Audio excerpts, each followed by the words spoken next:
was no object, people's drive would change, people's dreams would change, and people's lives would change. And my story would have changed if money was no object, because I wouldn't have had to start so hard and with little or no money, and starting off with painting a t-shirt with nothing than $200 and a paintbrush in my hand. And if money was no object, there would be a Ferrari parked outside, not a Volkswagen Jetta. My story, starting Candie Co, is different in a lot of aspects. Everybody talks about the business that they started and they wanted to start and the things that they did. But my story is, I didn't want to start a business. I didn't even want to sell a shirt, as I said in the video. It turned into that. People wanted them, so I provided it for them. Making something that people want is something I've learned to do. It's not something I wanted to do.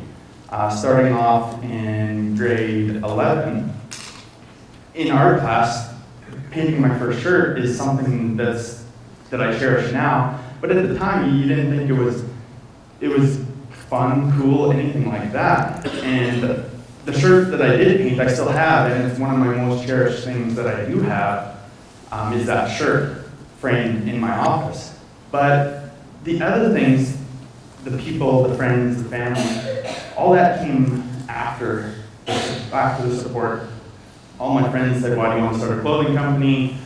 Well, I said I didn't really want to start one. So when I did come to the point where I was like, you know what, people are wanting these shirts, people want to buy them, and then I started it, I guess my drive did change then, and my drive was to have a successful clothing company in a very competitive world of fashion. And when I do think back on that, that day that I made that decision, I laugh, and I just never thought I'd be talking here at TEDxLethbrridge or be doing a lot of the things that I have done or are going to be doing, as I said in the video again. What drives me is something that is the same for a lot of people, but it's also something that I cherish. My mother had a poster on our fridge as a kid, and it was the I Think I Can poster with the swimmer. I'm sure lots of you have seen it. And it says, I think I can, I think I can, I think I can, a couple times. And then at the end it says, I can't. And until the point that I wanted to make the company, I never understood that. But now I do understand that. The I think I can is the process, and the I can is when you've done it. I'm not saying that I've done it, but I'm in that I think I can process. Starting a company off at 17 has its own challenges and its own problems. Being so young, people think it's a joke, you're just gonna make a couple shirts and it'll be done. And here I am 5 years later still doing it. So that's something that I thought was kind of funny, and lots of people that I talk to or run into that haven't seen me in a while are surprised that it's still going.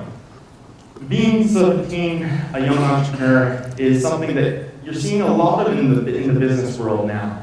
Lots of people are starting up, all kinds of businesses that are young, talented entrepreneurs. And at the time when I did it 5 years ago, there were still lots of guys doing it, and lots of guys doing clothing companies just like what I was doing. But I had a different edge. I had a different feel. I always had the Candie feel, as I call it. It had to be different. It had to be different. And it had to be similar, but it also had to have my approval, my look that I approve for that kind of stuff. So, as I said in the video, the way it's moving forward and the things that I've done now it's a little different when you look at things in the sense of, now it's an actual business, now it's a career, this is something that I can make a career out of, and you look at it a lot different than making a t-shirt with $200 in your pocket for fun and it turning into something. Now there's, bills, all that fun stuff that get added to a real business. And it's something that, 5 years ago I never thought I'd have that as well. Starting in Lethbridge, Alberta has been good and bad. Good for a couple of reasons and bad for a couple of reasons. But I'm going to mention a couple of good reasons that I always thought. Having my family here and friends to support my my endeavor is always been something great, always been something that I love, and always been something that I've taken for granted. Also, being a small enough city that you can do something like this that isn't a norm. You do it in some big cities and there's a lot of guys doing it, but when I started it, there wasn't a lot of guys doing it, and it was something different and something that a lot of people haven't seen. And the third thing is just the city itself and what comes out of the city. There's a lot of things in the city that come out and a lot of people don't know about. I mean, we have Olympic people going to the Olympics. We have other brands that are exploding in this town, as well as being named one of the top, I think it was 10 countries for starting or top 10 starting a business in the city. So the one thing that I'm going to end off with, and I wanted to also mention that we had some great speakers here today. And I feel very honored being on the stage with those people, and they've had some great stories.